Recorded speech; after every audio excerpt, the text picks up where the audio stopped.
Over 2,500 years ago, in the heart of ancient Persia, a baby was spared from death, hidden away from a world of political intrigue and danger. This child, Cyrus, would grow up in secret, learning the ways of leadership, strategy, and survival. The small Persian tribes were ruled by powerful Medes, and ambition ran deep. Every ally could be a rival, every step a test of cunning. As Cyrus grew, tales of his intelligence and bravery spread quietly among the people. He observed the politics of kings and nobles, understanding that power was not taken by force alone, it was earned through loyalty, vision, and sometimes clever deception.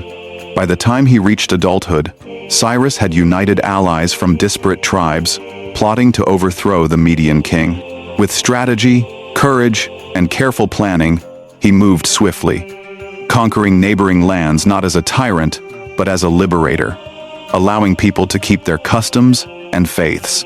This was the birth of a ruler who would one day stretch his empire from the Indus River to the Aegean Sea, a man whose vision and ambition would change the course of history. From a hidden prince to the future king of kings, Cyrus's story was only just beginning.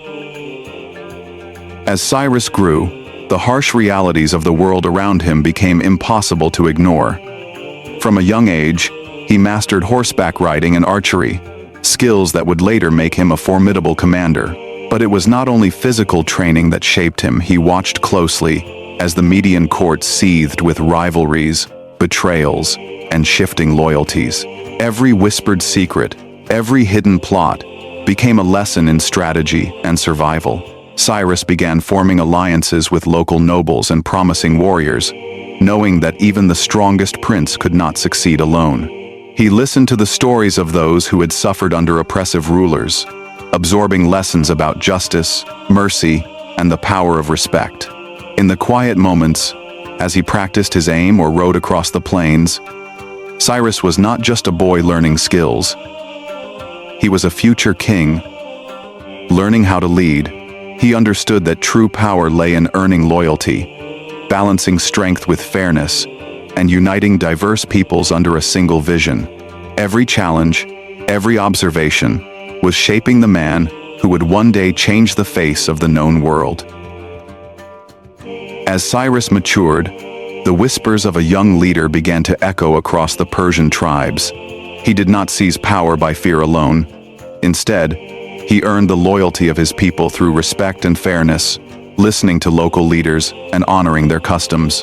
Small campaigns soon followed, not of destruction, but of consolidation, resolving disputes, forging alliances, and proving that his rule was just as much about wisdom as it was about strength. Cyrus understood that to unite a fragmented land, he would need more than armies. He would need trust, intelligence, and diplomacy. Across the plains of Persia, his influence quietly expanded.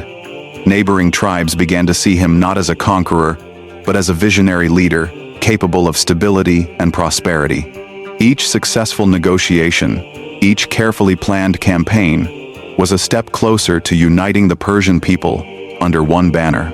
By the time he looked toward the greater lands beyond Persia, Cyrus had already proven himself a leader who wielded both strategy and justice, ready to rise from prince to king, and eventually to legend.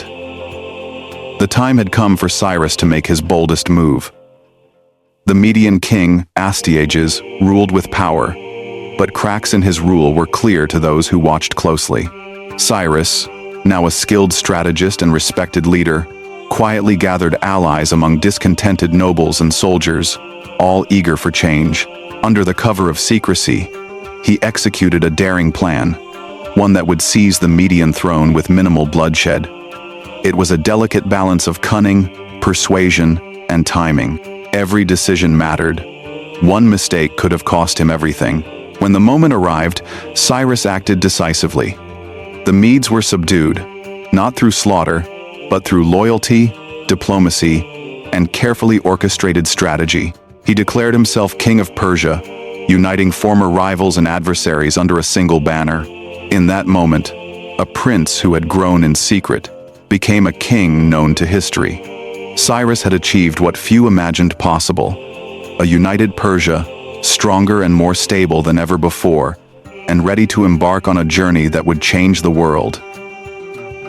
Having united Persia, Cyrus turned his gaze westward toward the wealthy kingdom of Lydia, ruled by the legendary Croesus. Known for its riches and power, Lydia seemed a daunting challenge, but Cyrus was not a king who relied solely on brute force. He combined careful military planning with diplomacy, sending envoys to gauge loyalty and negotiate with local leaders. When battles were fought, strategy and precision, not sheer numbers, secured victory. Croesus's cities fell, yet Cyrus ensured that the people were treated with respect, their customs preserved, their traditions honored. Through this balance of cunning, diplomacy, and measured strength, Cyrus demonstrated a new kind of leadership, one that conquered hearts as well as lands.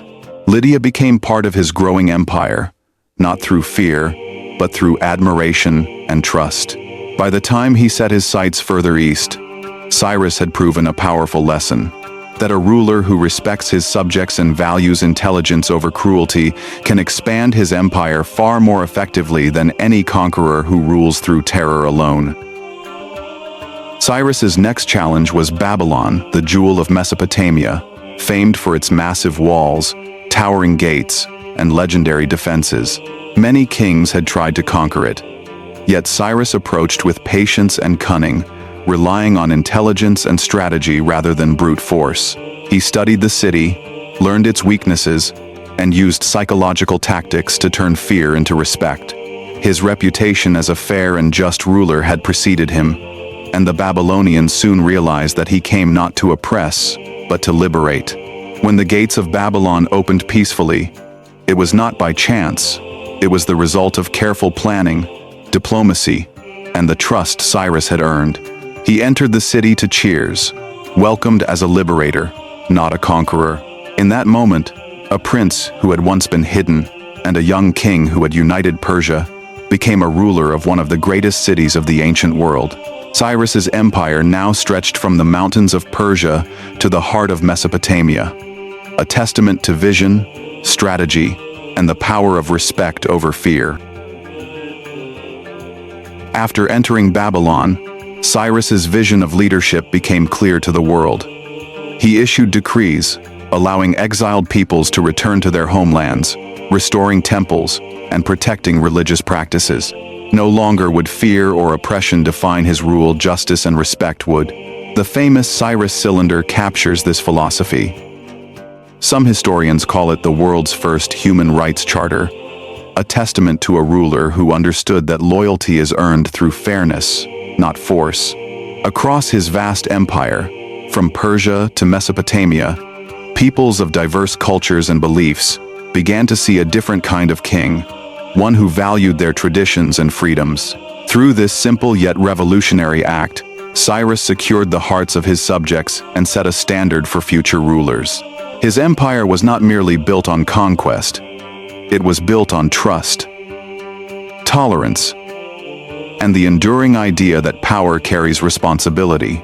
Cyrus had transformed from a hidden prince to a conqueror of nations, and now to a visionary leader whose legacy would echo through millennia. By the end of his reign, Cyrus had forged an empire unlike any the world had seen, stretching from the fertile Indus Valley to the shimmering waters of the Aegean Sea. He was celebrated not just as a conqueror, but as a king of kings, a ruler whose greatness lay in wisdom, justice, and respect for the people he governed. His policies of tolerance and clever governance became a blueprint for empires to come. Cities flourished, trade thrived, and cultures intertwined under a banner of unity and fairness. Cyrus's approach showed that true power is measured not by fear, but by the loyalty and trust of those you lead. The empire he built would not end with him. His successors inherited a strong, well-organized state, ready to expand even further under Darius and others. Cyrus's vision, a blend of strategy, compassion, and ambition, laid the foundation for a civilization that would shape world history for centuries. From a hidden child in Persia to a liberator of nations, Cyrus's story reminds us that great leadership is as much about the heart as it is about the sword.